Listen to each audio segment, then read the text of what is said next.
So hi guys! A couple of weeks ago I asked you what kind of requests you have. Oh, by the way, I just remembered. I believe that this is going to be our 21st episode of season 4. So the start of season 5 is not that far away from us. So leave suggestions for the theme for season 5. Let's come up with something iconic and freaky. Well, maybe not too freaky where I would have to be like putting on a costume or something like that. But we can come up with something. So I'm open to suggestions. I asked you a couple of weeks ago what you wanted to see on this podcast, and one of the comments that got a lot of likes, so a lot of people wanted to see, was about magical girl genre, which makes sense considering that it's kind of like my bread and butter, but mostly the Western takes on the genre because, as we all know, it is a Japanese genre that started with them getting inspired by witch-related and magic-related television from America, but the magical girl genre is very much Japanese. That's why even though Winx, Witch, to some extent even Totally Spies, even though they're considered Western magical girl, technically speaking, magical girl shows are specific to anime. I do think that because of similarities in terms of like the premise, we can say that they are in the same genre, albeit in different cultural contexts, different languages and stuff like that, but that's kind of to be expected in terms of, most genres, really. I mean, there's things like Giallo, for example, which is Italian horror from like 60s, 70s primarily. Giallo obviously has a style and stuff like that, but at the same time, it's just a horror subgenre. Do you know what I mean? Anyway, today we're gonna have some quotes from research papers that I've consulted, but I'm going to cite them in the description. Usually, unless I use ideas or research from papers verbatim, or not even verbatim, but if I use their research, I cite it. It's very common for me to be doing research, writing down a bunch of bullshit, studying up for an episode, and then just not liking any of this stuff that I was reading. And by liking, I don't mean that like I didn't agree with them or something like that, which is the case, but it's mostly the fact that a lot of that research usually I'm like really not satisfied with, so I have to go digging somewhere else, and that leads to a lot of my analysis and not a lot of historical context as much as conversation within the art history theory realm. So because of that, I don't often cite things, even though I unfortunately have to read a lot. Unfortunately, only because a lot of those research papers just ass. Like the ones that I told you about, the ones that I read for Spameniki video, or not video, podcast episodes, right? Good God, were those research papers absolutely insufferable. I mean, just nonsense upon nonsense. So if I'm really unhappy with the research that I found because I think that it's poorly done or is biased and whatever, I'm not going to fucking cite it because I'm not even using it. I just kind of read it because I thought I was going to get more context and was disappointed. Are we clear or not? Okay, let's go divas. So how do you define magical girl media? It usually has young girls who possess magical abilities, which they typically use through an ideal alter ego into which they can transform. This is kind of similar to some superhero shows and whatever, but the transformations are usually more elaborate. There's a lot of conversation about which one was the first one, as per usual. It's kind of it's quite common for that to be the conversation whenever there's some kind of genre being discussed or an arts movement or whatever it is. However, I'd say that the ones that are considered to be the originators is this proto magical girl series, which doesn't have all the requirements of magical girl series, but it was definitely something that set up the scene, for magical girl shows to appear. This manga Princess Knight, very King Princess. It follows Sapphire, the main character, who is a girl that was born with both a blue heart of a boy and a pink heart of a girl. It's kind of crazy because it's like both kind of progressive, but also at the same time regressive. It's crazy. You know, it's really funny to look at the history of us looking at our self-expression over the years and understanding our bodies, our mentality, things like that, and realizing how many times there's been attempts that are kind of missing, but also at the same time were so ahead of their time that they were actually so groundbreaking. It's always interesting to see. The gender-bending main character was inspired by the all-female musical theater group Takarazuka Revue, in which women perform both female and male roles. So in this manga, she pretends to be a prince to prevent the evil Duke Duralumin, fuck, who knows, dude, from taking over the kingdom through his son, Plastic. A new anime film adaptation titled The Ribbon Hero will be released on Netflix in August 2026, which is literally, what, in a week? Kind of crazy, honestly, because this, let me actually tell you. Okay, so the manga was released for the first time in 1953 and ran for 3 years. The anime television series ran from 1967 to 1968. It is quite surprising to see it be revisited. I don't know how good of a revisit it's going to be, but it is quite interesting to see that it is returning now. Fun coincidence, eh? Princess Knight has been very influential in the manga and anime industry. Its portrayal of gender roles is ambiguously interpreted by critics. I'm not surprised. I've told you that when I read even the premise of the show, I was like, right, a blue heart of a boy and a pink heart of a girl. Sure.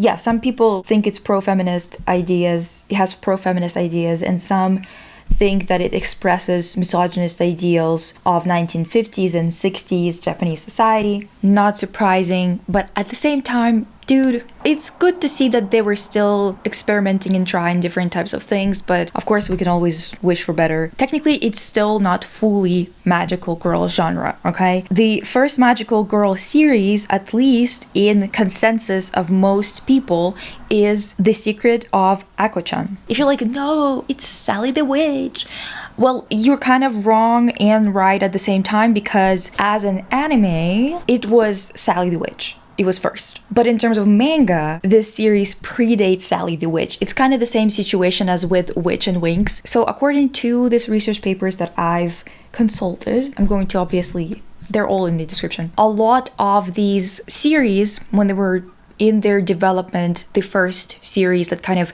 created the genres that we're familiar with today when it comes to manga and anime, both were developed as tools for selling toys, which isn't really surprising for any of us. We know that that's kind of the case for a lot of, at first it was just kids shows, but now it's for everyone, really. A lot of series actually focus on adults and specifically produce a lot of merch for adults because adults do have the money to spend, right? But since gender is the main divider in terms of marketing and how companies approach marketing as is, they will always contribute to gender propaganda or gender roles propaganda, because they are trying to produce more sales and dividing groups into sectors, having consumers that are interested in one thing or another, creating different needs and wants. It's not needs, wants. It's all part of the game, so it's kind of important to them to keep on pushing on with it. It's the same thing as to why so many people shave nowadays, right? It's just marketing campaign that was so successful that it basically changed the norms in our society when it comes to the amount of hair that a person can have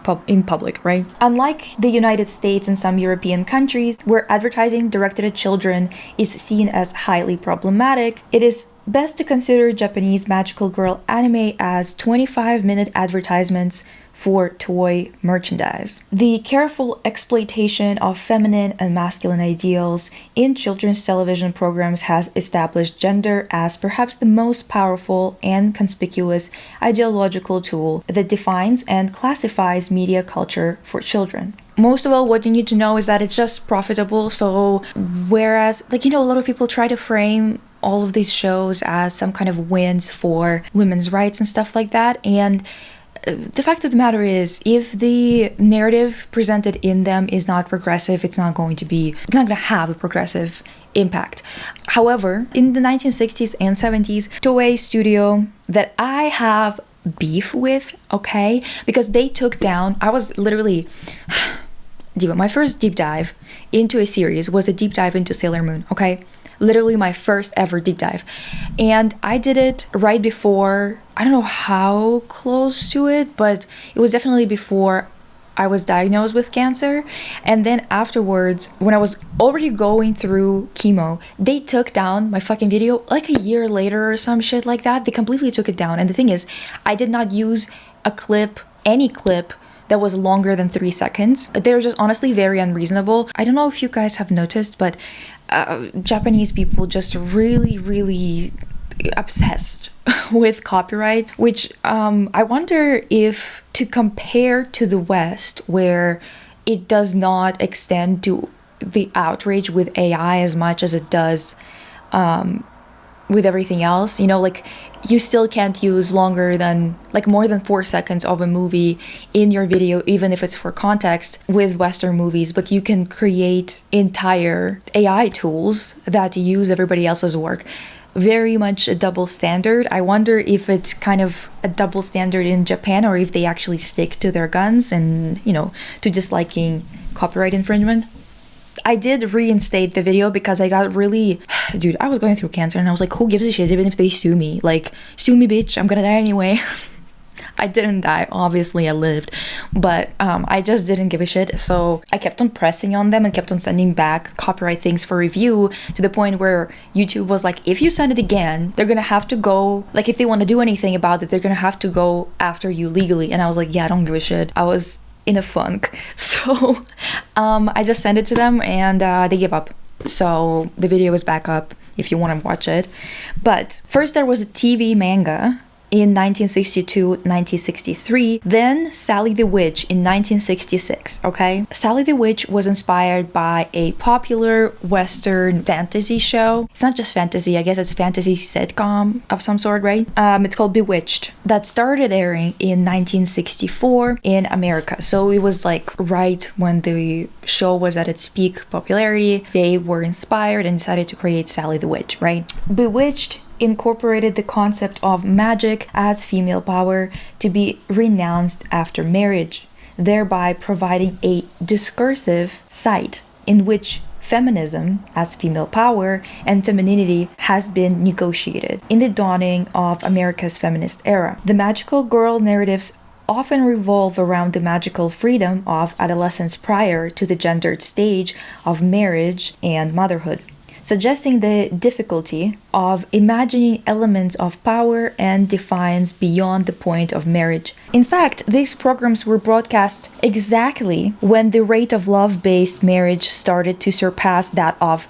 miai, arranged marriage, which implies that the magical girl anime, founded on the strict ideological division between shōjo and wife-mother, may have been an anxious reaction to the emergent phase of romance. The final episode highlights this underlying theme by stressing Sally's desire to stay in the human world against her devoir to enter the market of marriage. Forced to return home, Sally appeals for an extension of her stay, which is granted under the condition that she exceeds her male rival in the final exams at school. Sally loses the academic game against the boy, soon followed by incidents that force her to reveal her identity and return home. So, as you can tell, the messaging, even though it is a magical girl show, and I'm sure there probably would have been some stories that weren't quote-unquote harmful to the cause of female emancipation, clearly the messaging here is quite grim. Not surprising though, because we will discuss where we are now with all those shows that focus on girls and whatever, but I do want to say that in many ways, this isn't surprising, but it is disappointing. Secret Ako-chan ends in a similar way to Sally the Witch, with the main character having to sacrifice to grow up. Both times, their sacrifice being related to their father. It's, dude, fucking depressing.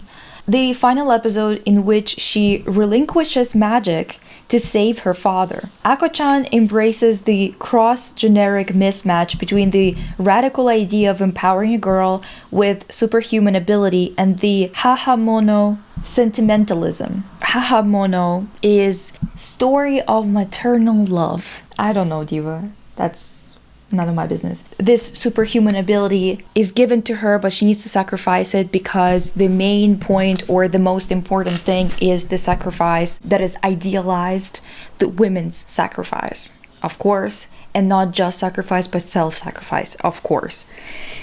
So, in the 1970s and 1980s, we move into a completely different age of Japanese media overall, because there is now a phenomena called otaku culture that emerged. They always bring up Cutie Honey, which is a crazy name in my opinion, Meg the Witch, and Mysterious Mirumo, all focused on aggressive visual portrayal of the female body, especially Cutie Honey. It's absolutely insane. Cutie Honey in particular, it's oftentimes discussed in these papers as pornographic, and I do agree. I mean, sometimes people go overboard in these. I understand that, honestly. Sometimes it's just like any amount of skin, people are freaking out. Women just having boobs in, you know, cartoons or whatever the hell is already like everyone's on edge. However, here I get what they're talking about. Yeah, basically I looked it up since I never watched it, and I just wanted to see the transformations. And the first thing that came up was this hyper honey attack.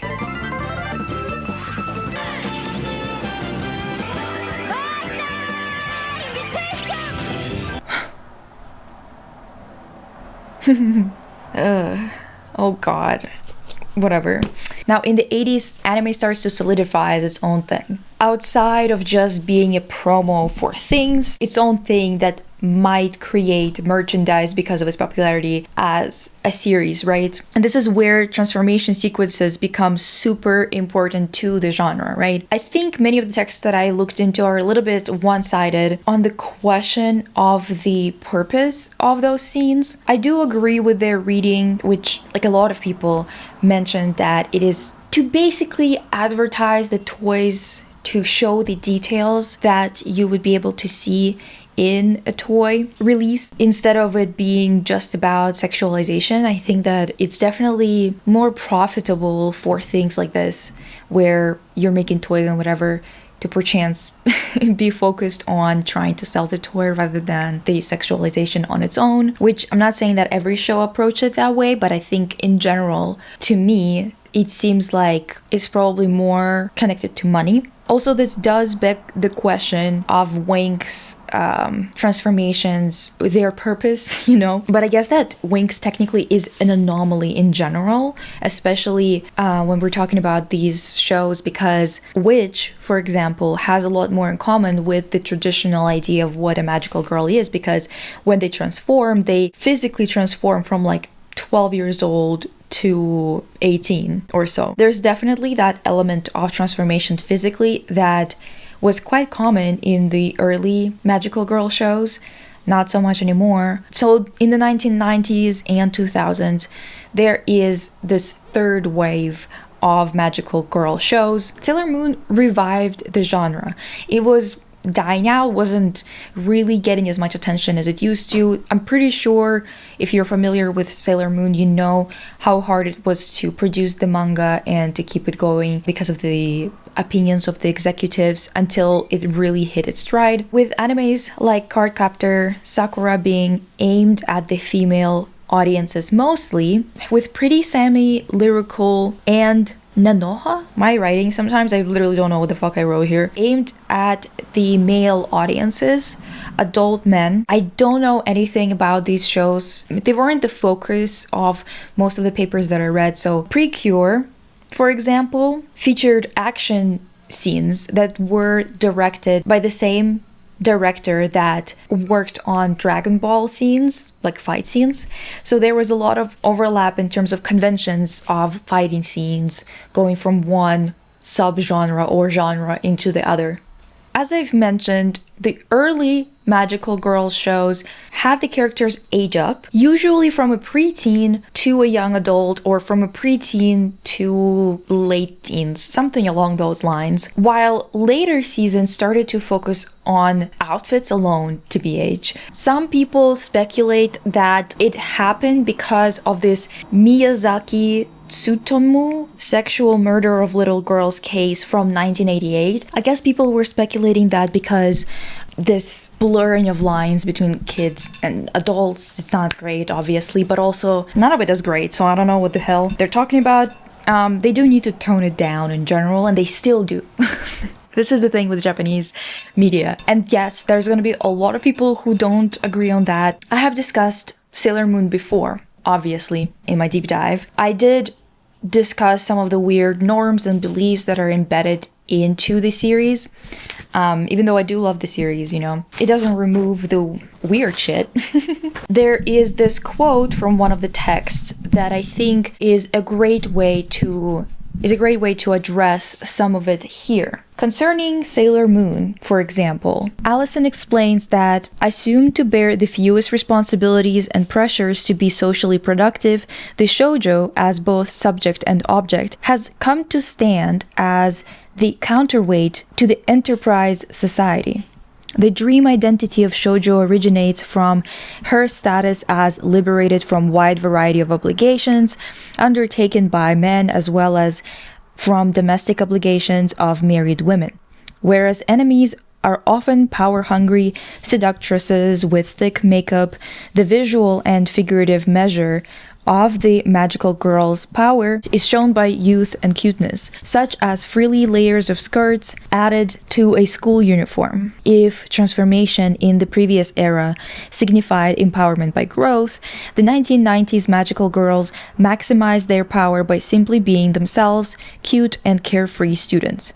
Accordingly, there is little, if any, realistic connection between power and its wielder in the new magical girl trope, compared with the military or coercive power of male heroes or the classic magical girl's restrictive magic constituted by her social and communal usefulness. Given that cuteness is a concept associated with youth, passivity, femininity, and overall powerlessness, the recent brand of magical girls, cute battle heroes, is a sheer paradox of claiming power in powerlessness. This is oftentimes kind of the conversation that you have about a lot of things that not that empowering, but people try to make empowering. Like, for example, makeup is just a decoration. It's simply decorative. It's not a political statement. Do I think that we participate in it because we're pressured to a certain extent? Yes. While yes, I know a lot of people, including myself, that like colors and just like glitter and stuff like that in day-to-day life, a lot of the things that I like are not really socially acceptable to do, for example, for a job or in many places in general, which means that I can't participate in it without kind of, breaking the social contract or whatever the hell. So there are some people who would like who tell everybody that it's like a feminist choice to wear makeup, which it really isn't. Don't get me wrong, I very much am a feminist. Don't get any fucking ideas. However, wearing makeup is not a decision that moves the needle forward in any shape or form. You know what I mean? It's a decoration, one that is quite restrictive, considering that you're not really allowed to not wear makeup at all in certain circumstances without facing scrutiny, right? Like, it's just, let's be real here for a second. It is worth noting that those with lasting popularity amongst fans, especially Pretty Sammy and lyrical Nanoha, or Nanoha? I don't know, dude, are offshoots from anime or games that typically serve a male fantasy of harem-style heterosexual romance in which a mediocre boy becomes a love interest of multiple cute girls, whereas this common type of men's paradise in anime, in games, invites or forces the male protagonist to simulate romantic and often sexual exploration with multiple girls. The magical girl byproducts are almost entirely devoid of romance, sex, and even male figures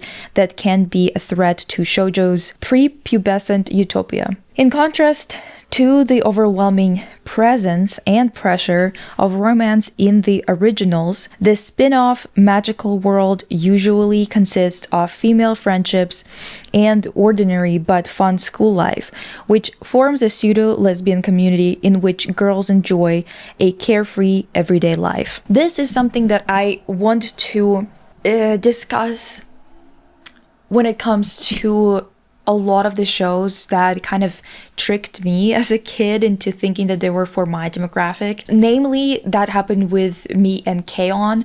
I don't know if you're familiar with that show, but let me just mention, before I get into K-On! Stuff, that I did discuss this extra text on the current shows that kind of try to subvert this whole situation. There's a whole Patreon live where we discussed it with the chat, and I read passages that I thought were interesting. We kind of discussed them, went into more depth on those shows. The consensus is that current shows that are from 2010s and 2020s are trying to subvert expectations and trying to address head-on the idea of sacrifice that is embedded into these shows, the idea of these two separate lives of girlhood and then womanhood basically being a time where you're just a slave.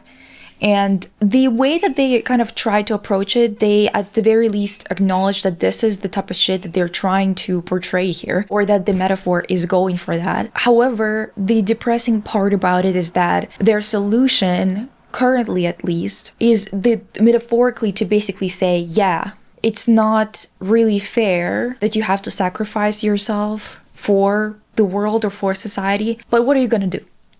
That's kind of the most they can arrive at. Like, you can go watch that. Let me see what I named it. One sec. Gender Identities in Magical Girl Genre in Post-Disaster Japan. This is mostly focusing on the disasters in 2011 and 2014. I believe 14 or 17. From July 11th, we discussed that together. There's this conversation of, this characters being in this deferral of growth because they basically can't imagine a world in which girls are not used as just like cannon fodder. Even in the shows where all the characters are female and they are treated with more complexity and consideration than before.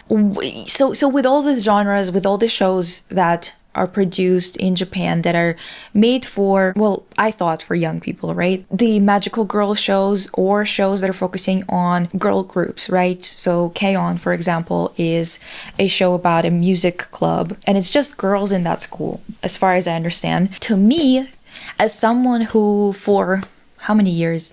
6 years maybe, for someone who went to an all-girls school for 6 years and my whole entire life has always been surrounded by women, my most important relationships are all with women. Those shows were they just seemed realistic. Like they were just hanging around together in school, after school, eating cakes and drinking tea. That looked exactly like my life back then. So to me, it seemed like it was a show for people like me. However, with all the confusion of different cultures allowing this buffer of not kind of cutting off anime as weird because you understand that the way that they're vocalizing and whatever is going to be different because of a different culture, I definitely missed the fan service stuff. And because I was very innocent, did not catch on to that. When I grew up and I realized I was watching a video, I believe it was like a Mina Lee video from like fucking 300 years ago or some shit, where she discusses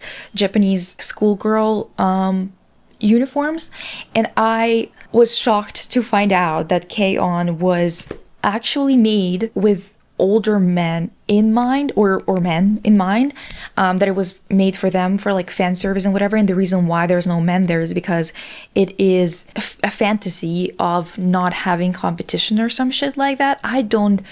Dude, I went back to watch a couple of episodes after I found out about it. I watched those 2 episodes and I was like, damn, it's everywhere.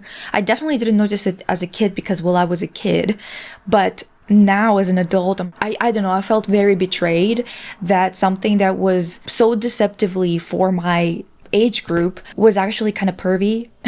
Like, this is why I have these feelings about Japanese media, is just because they are always sneakily pervy, especially when you are quite innocent and you're young. You don't understand some of the things that you're seeing. I think it's very damaging, honestly.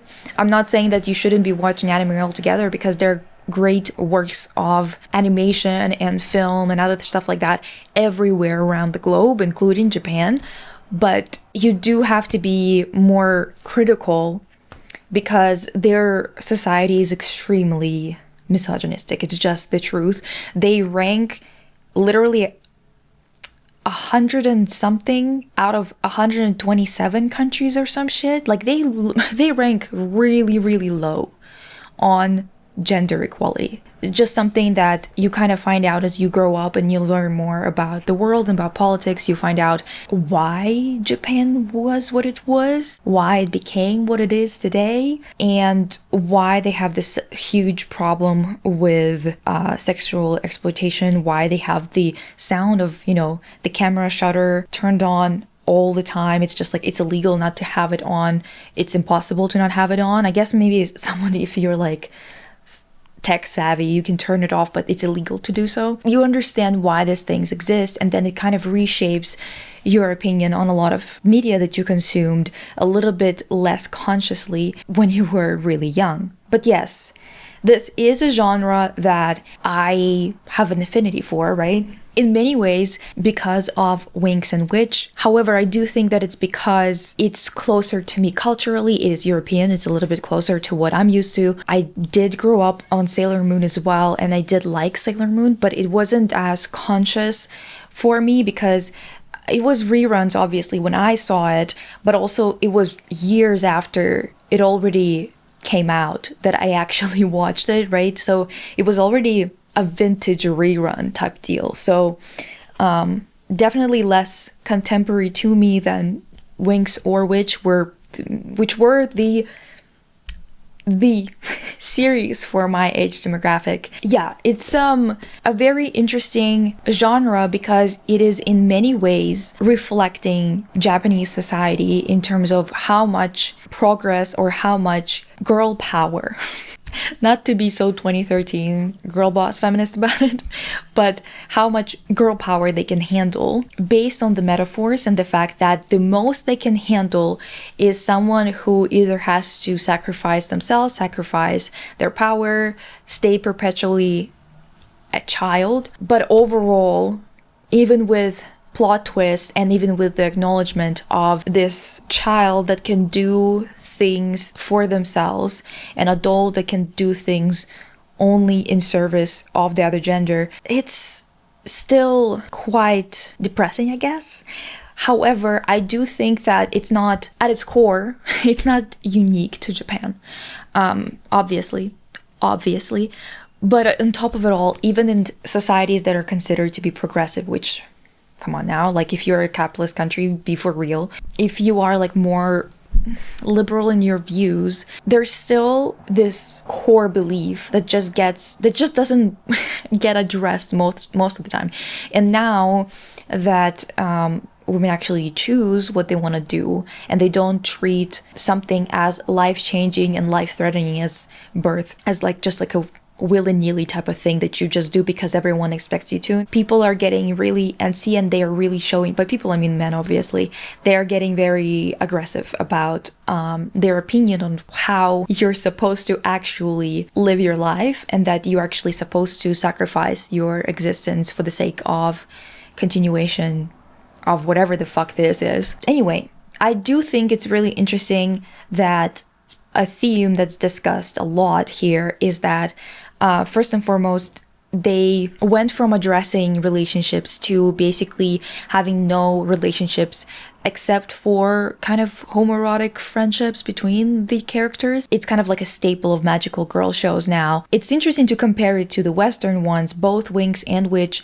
had the girls dating and had like partners who also weren't as prominent in participation as Tuxedo Mask, for example, in the first few seasons of Sailor Moon, or the idea of sacrifice, where in the Japanese shows, the idea of sacrifice usually led to either losing life or your magic or place where you are, like with Sally the Witch. With Winx, when they get their power-ups, the first power-up is like from just discovering something about yourself, and the second one is from sacrificing yourself. But in Winx, when they have to sacrifice themselves, it's actually to gain a power-up. So they get rewarded for it and become even more powerful with their magic, right? Instead of it being something that ends their career as a magical being, a fairy, or whatever. It's really interesting that those same metaphors that are discussed in those papers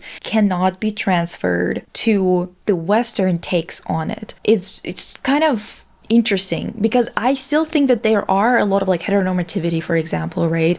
A lot of random ass shit like that in Winx, and specifically also you can definitely see it as soon as the Italian program emerged with the American one for seasons 5 and up. They again got stuck in age. They got stuck in school. They were returned to school, whereas before they were allowed to grow up. In season 4, they even went to Earth and were kind of, like got jobs and other things like that. There was a lot of progression, which is also interesting to note, right? Because the Italian iterations of all these shows and these graphic novels definitely were inspired by a lot of Japanese media because of how popular it is in Italy.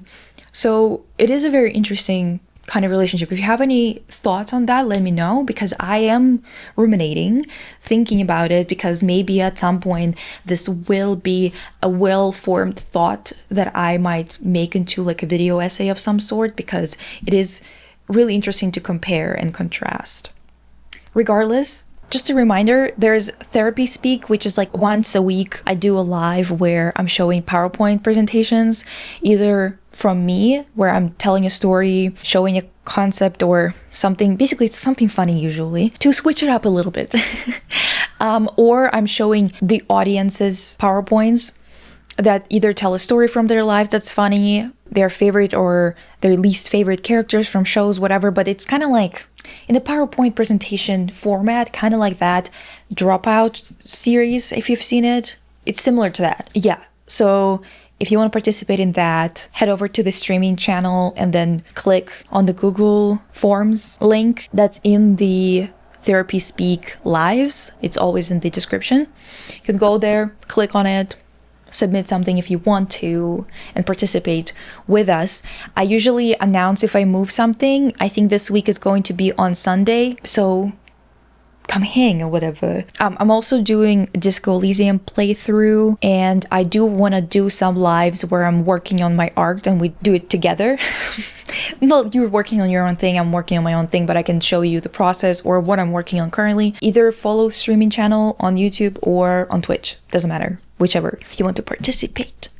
And yes, let me know if you have any requests for the theme for season 5 in terms of what should be in the background, what kind of set I should create, because I want to maybe do like a little bit of a setup, a different setup. I have an idea. I wonder if anyone's gonna suggest what I'm thinking. I'm curious. And yes, I'll see you guys soon. Bye.